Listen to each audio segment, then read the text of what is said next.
In this episode of the Unofficial QuickBooks Accountants podcast, we're not going to talk about QuickBooks. We're not going to talk about Intuit. Let's call this a bonus practice management, personal self-improvement episode. It's called Exactly What to Say for Accountants. Exactly What to Say for Accountants. The inspiration from this comes from a book by the author Phil M. Jones. He wrote a book called Exactly What to Say like 7 years ago. And I'll give you some background. Phil Jones is a natural-born salesperson, like he's been in sales all his life. He built a framework for being more persuasive, more influential, a better salesperson, but within the ethos of you only make a recommendation if you earn the right to make a recommendation. And earning the right to make a recommendation means trust building, relationship building, and it also means making the right recommendation that would ensure a long-term relationship and a long-term transaction. So I actually gave a copy of this book to Alicia. I've been obsessed with this book for the past 7 years. And I gave a copy of this book to Alicia a couple of months ago. And Alicia read the book. I think it's like 100 pages or something like that. She read the book. She's immediately put things into practice. She DM'd me and said, holy crap, this is going to change the way I communicate. And I said, let's just do an episode about that. So Alicia, how are you? I'm doing great. So maybe you could tell us a little bit about what you applied. Just go straight into it. What have you applied that has worked? Give me a little bit of background on how you used to do it, how you're doing it now, and the kind of results you're getting. Sure. So I've always prided myself on being a wordsmith. And one of the things that I always really appreciated about just, sometimes when you step outside yourself and you look at yourself, but when I would communicate with clients, I always made it a point to write in a way where I was thinking about their psychology and thinking about what was going through their head and finding a way to communicate in a way that built them up and let them know that I appreciated them and I respected them, even if I completely disagreed with them about things. I would always couch what I was saying in a way that built the relationship and deepened it. And so when Hector gave me this book, I was like, oh yeah, I'm already good at this. But I also know that I'm really I'm not a salesperson. I don't like selling. I don't like promoting. I don't like self-promoting. And that has always been kind of an issue for me because when I talk about, I'm talking about the classes that I do, I talk about my training program, I always get really, really self-conscious.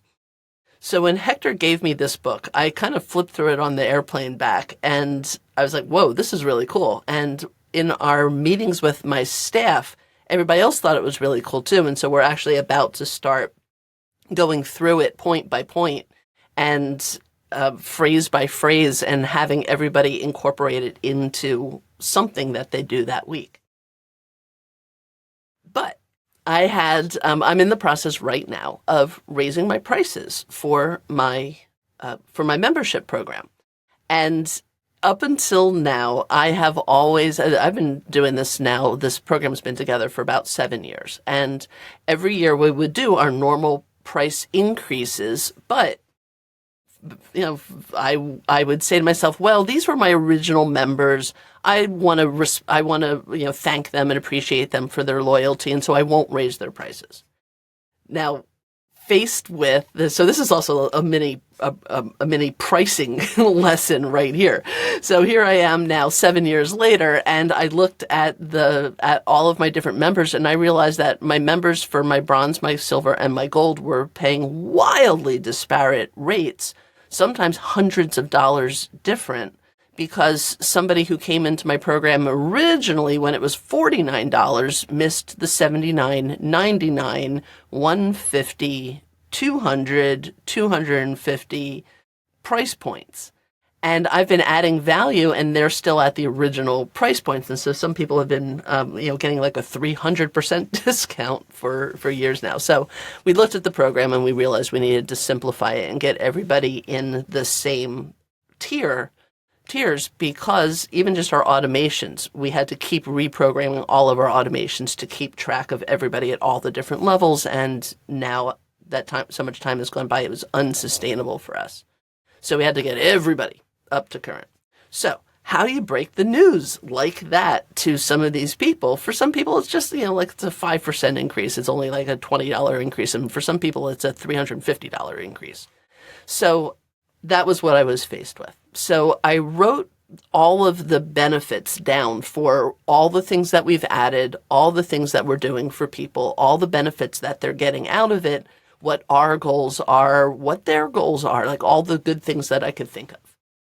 Then I went through this book and I looked at the different phrasings and I found one that related to each of the points that I wanted to make. And then I pulled a phrase that would wrap up the concept into an opportunity for them to examine themselves and examine their situation using these different phrasings from the book.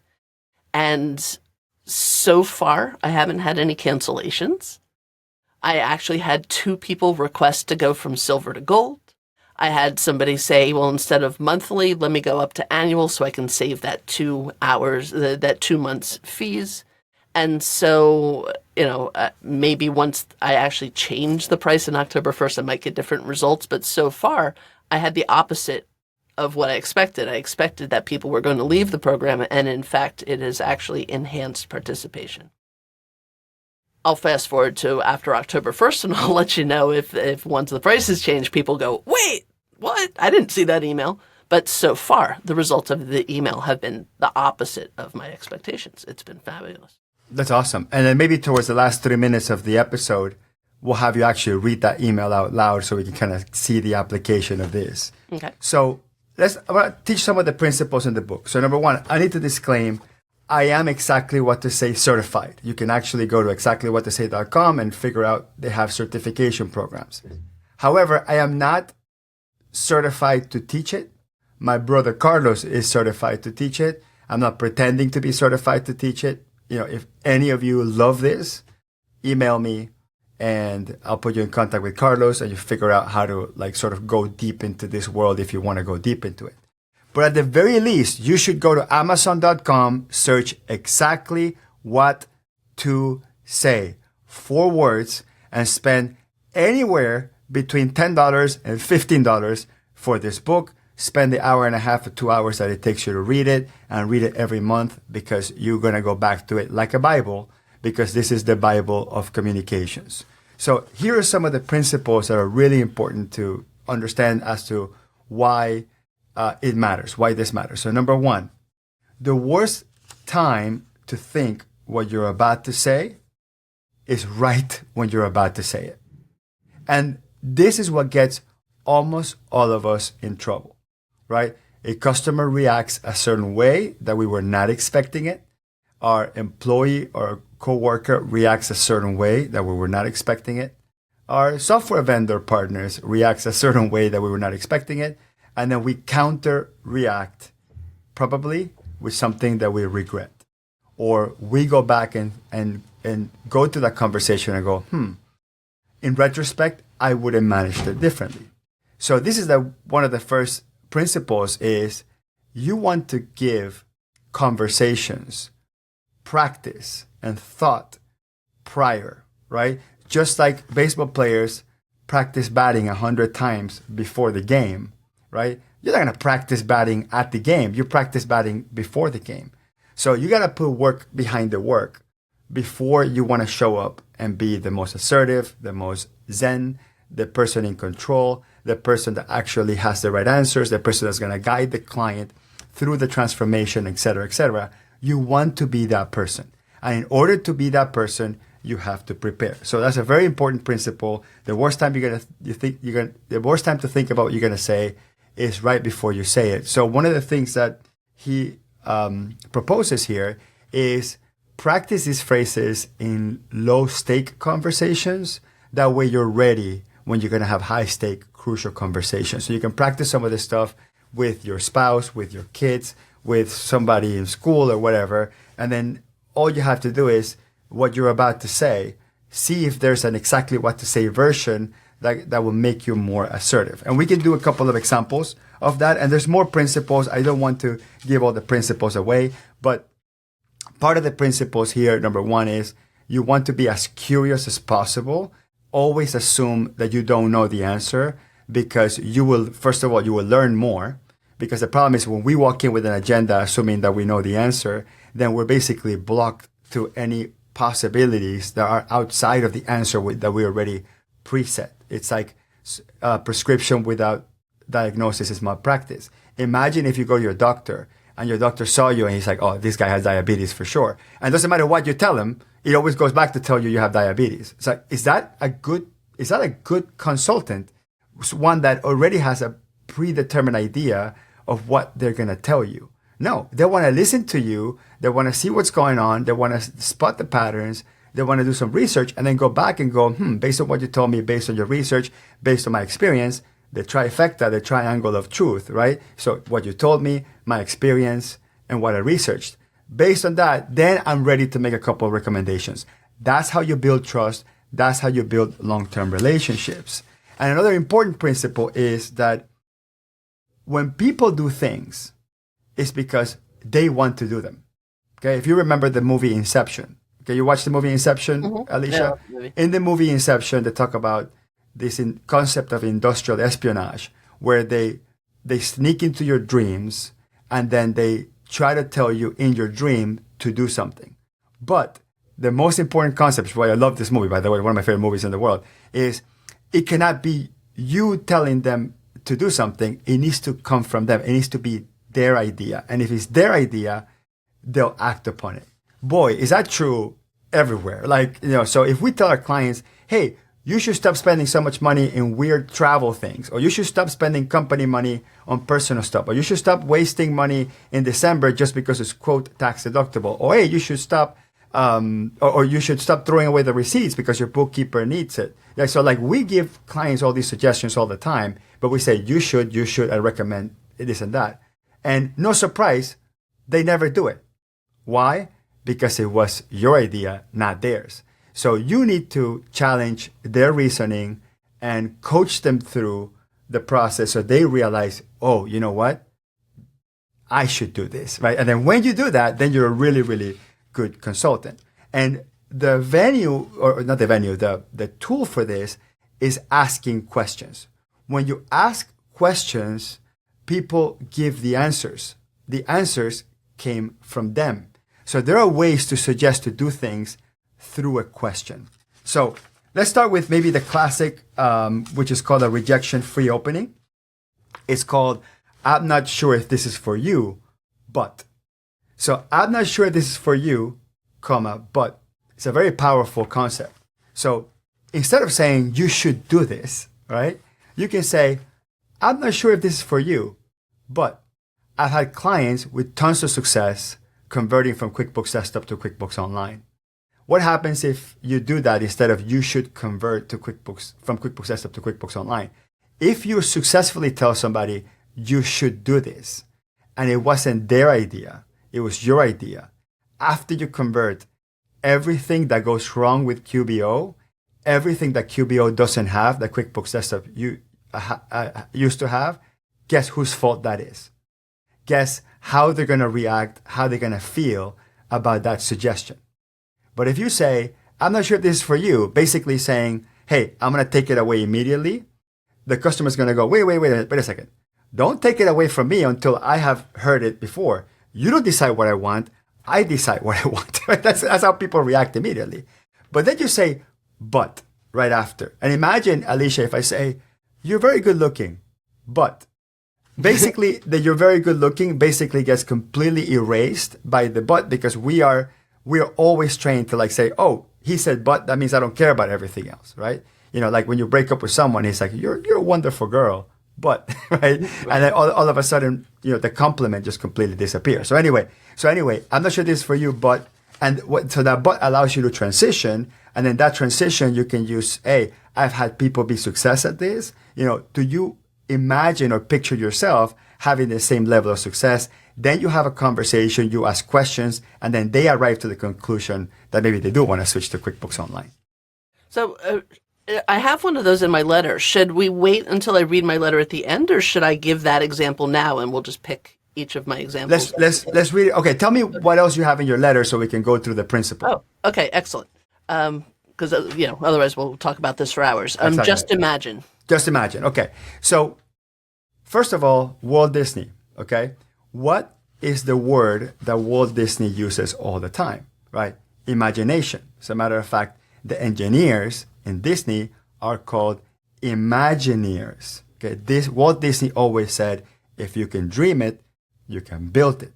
A dream is the ultimate manifestation of pure, unadulterated creativity and imagination. The word imagine basically triggers a part of your brain that is different than everything else. In business, most of us don't imagine things. In business, we look at facts, we look at history. This is why accountants are not known to be very creative, because the word imagine, the profitability of the business, that's not a thing. Like you have to actually go through history and facts and reality. But imagine switches you to a place when you were 3 years old and you were hand drawing a picture of an animal or a rocket ship or whatever.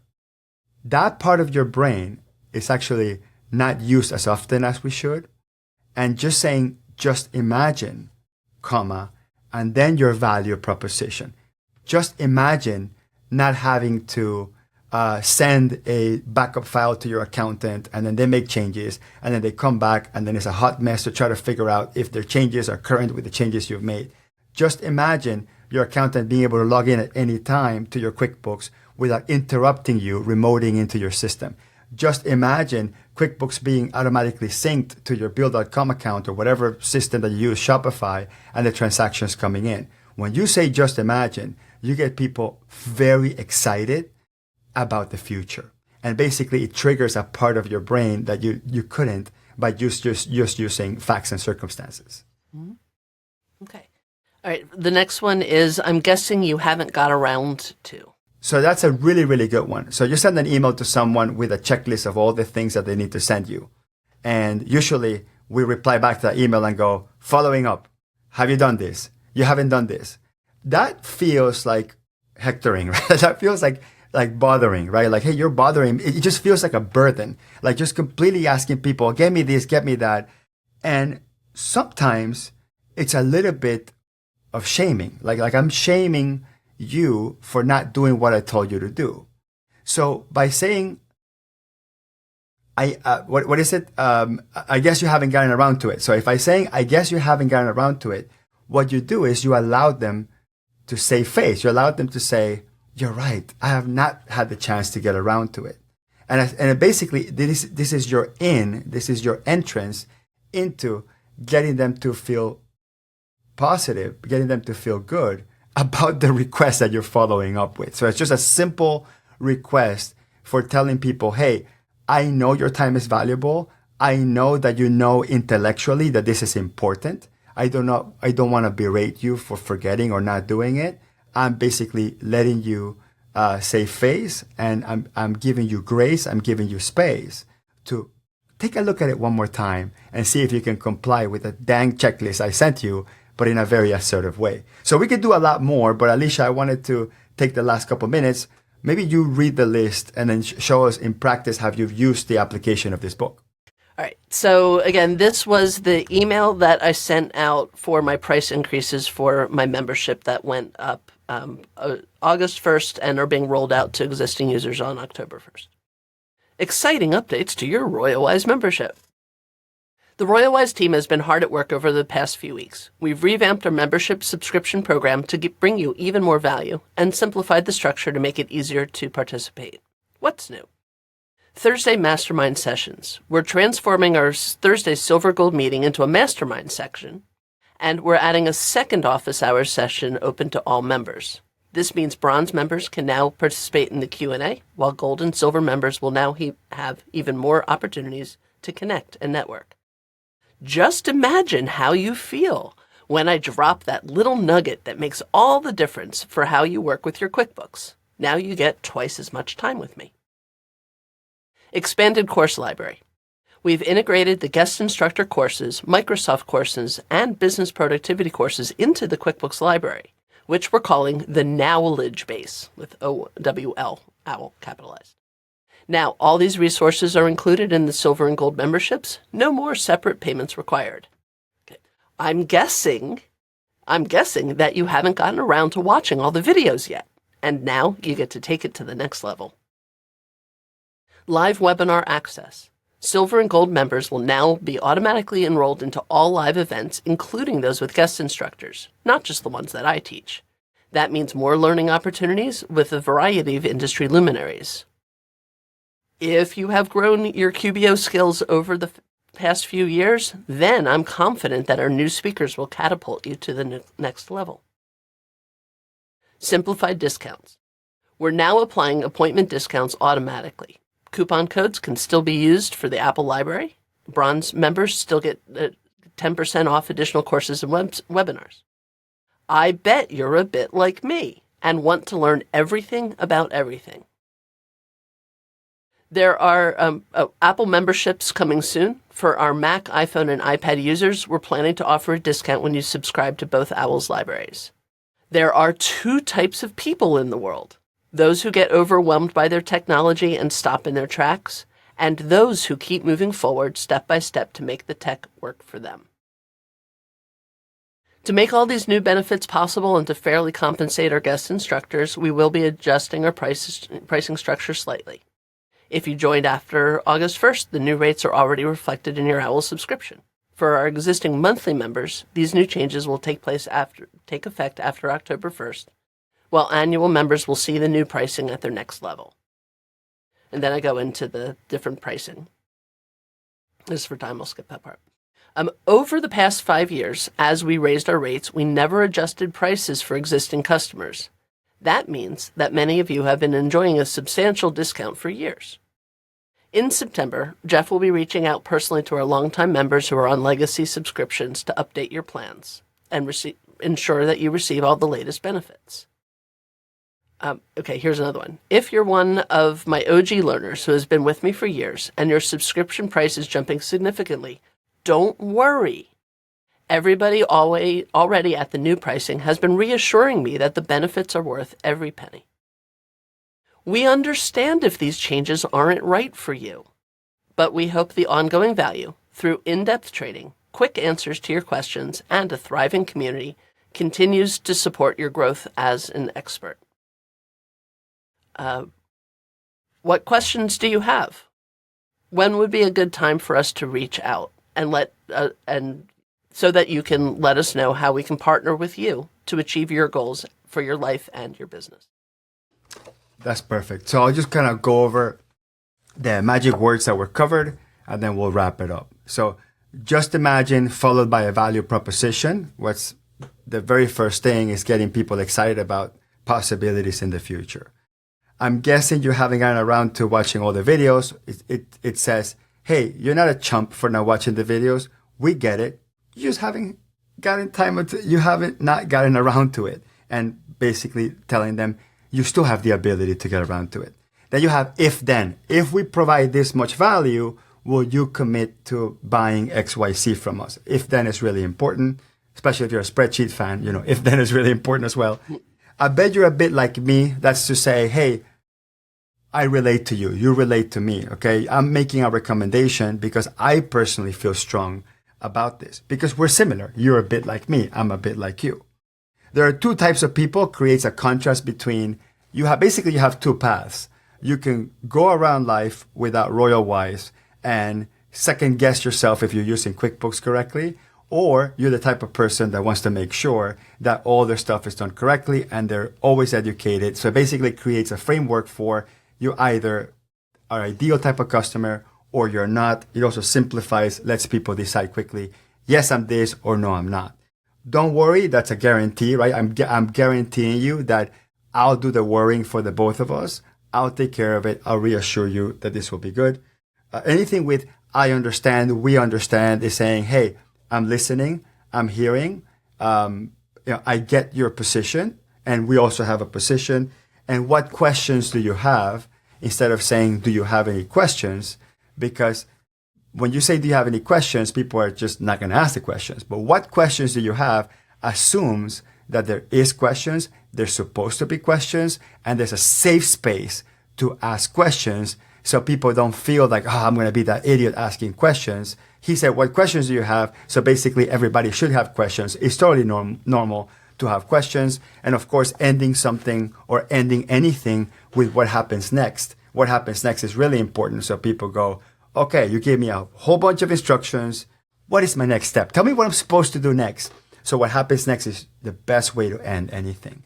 And Alicia, brilliant interpretation of the book, of the concepts. I love it. I would love to see you practice this and everybody else at Reframe October 16th to October 19th, because exactly what to say is actually the inspiration behind our communications masterclass we're going to have in Fort Lauderdale at the Reframe conference. And I have 2 special surprises. One that I would say, one that I won't say. One is the author of Exactly What to Say will be there and will give a master class adapted to accountants with accounting concepts. And the second surprise, you have to be there to find out. Alicia doesn't even know. I can't wait to find out. Awesome. So I'll see you at Reframe. Buy the book, reframe2024.com. Thank you, everybody. Thank you, Alicia. I loved your example. I love that watching you apply this. It just truly inspires me. And we'll see you in the next one. See you in the next one.